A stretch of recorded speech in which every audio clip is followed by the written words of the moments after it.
Whoa, whoa, whoa, did he bite you? Not sure. I've been doing this all my life. Now that guy's got some pretty big claws on him. Yeah, he does. For our first stop in Louisiana, we're at Cane River Creole National Historic Park, the Oakland Plantation. Let's go.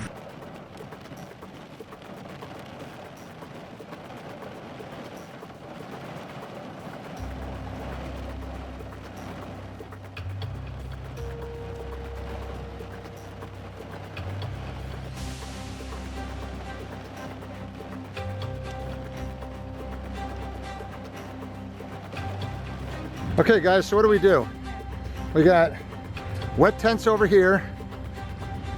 We got dry things over there. And we got a trunk that's already full. Natalie, you're the one that's taking AP Calculus. Can you mathematically figure out a solution for us here? Not really. I say we try to stuff in all of the dry stuff and then put the wet stuff on top. No, we're good. Thanks. Thank you.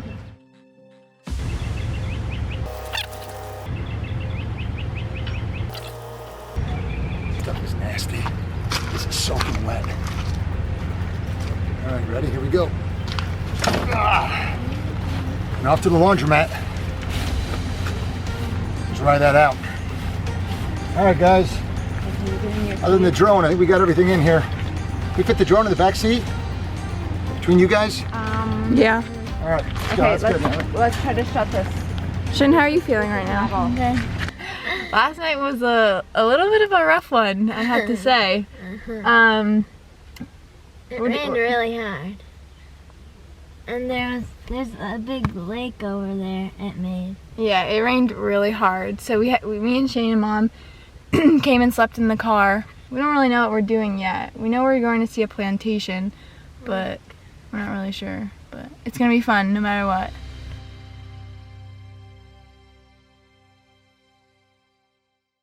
On behalf of this flight to Southwest Airlines, we'd like to welcome you to New Orleans. We had a car, it just wasn't going to fit.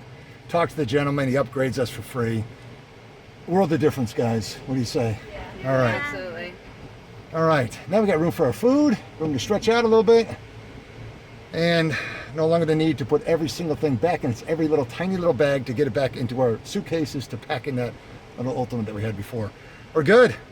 This trip now is officially underway. So Cane River National Heritage Area is important for its Creole culture, its foodways, its living traditions, and you can still see that on the landscape today and all of our historic sites and with our people. There's only one thing on the menu today. All right, so when you're here, you gotta get one thing. It's our first meal, and I made sure I got the pronunciation right. It's not crawdaddy, it's not crayfish, crawfish. Never been here, and what should we order? Okay. We're straight from the boardwalk of New Jersey. Oh, okay. We literally just landed last night. I would recommend y'all trying our boiled crawfish. Okay. Definitely our crawfish. Maybe our boiled shrimp. Yeah, never seen crawfish? No, I don't think so.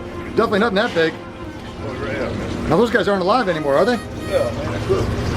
Oh, they're all cooked already. Yeah, they're cooked. Oh, that smells good. Yeah, they That are smells good. good, huh? Now this is one of the big Louisiana delicacies, right? Oh yeah, people eat those for a meal, man. That's only, they'll just come in there and order 10, 15 pounds at a time. Really? Twist up and pull out. Twist up, pull out, and And you don't need that part. Yep. And you see this first ring right here?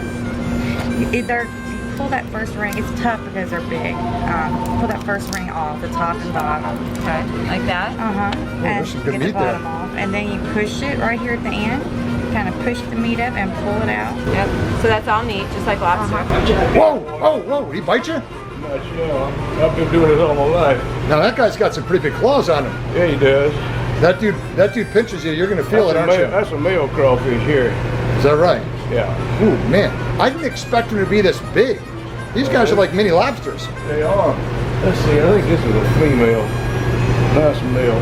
Now they're catching these in the river, just No, close by? they got ponds we raise them in. So compared to lobster, what do you say? It's 10 times better. I don't eat lobsters anymore, man. I really don't. Now are these sweeter, more tender? Yeah, some of them are sweeter than others, depending on the, I don't know, it just depends on the color of them, really. Suck it out. Well, yeah. That's a pro right there for you guys. Yeah, that was done, Shane? Yeah, I'll enjoy it. Oh, hey, Will, thanks so much. I enjoyed talking with you. We'll see you, my friend. Okay, hey, y'all record. God bless you. God bless you too. Here, let me get, Yeah. my bag's hurting me. What we have here at this park with these two plantations are two 18th century French Creole plantations. And if you're not from this part of the world, just remember this was France and Spain long before it became the United States. One of the traditions of these southern plantations is the oak alley. That's what this is called. Once these live oaks get large enough to create shade, this is their air conditioning.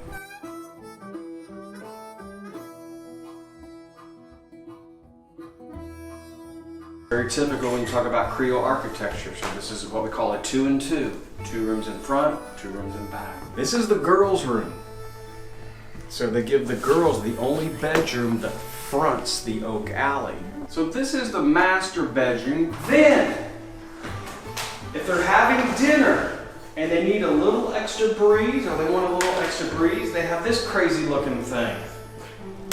This is a fan. Technically, it's called a punka. It's going to be operated with a rope pulled by a slave child. All right, hey, thanks for coming on tour. You can walk around if you like. There are other buildings that are open.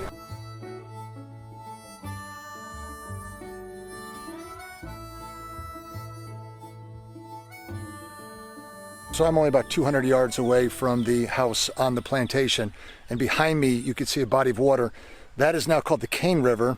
It's called the Cane River because it's technically a lake. It was dammed up on both sides a number of years back, but this used to be a free-flowing river. Back then it was called the Red River, and they would take all the products that they would farm here on the plantation, put them on boats, and then ship them down to New Orleans via waterway. That's why the plantation was built so close to the water. So we've only been on the ground here in Louisiana for a few hours, and we're just trying to get our minds around the actual Louisiana culture, and it is a mixture of so many different cultures.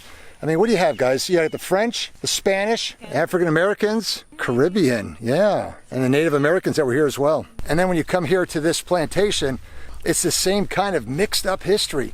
I mean, it started off clearly run by slaves, and most of the work was done by them.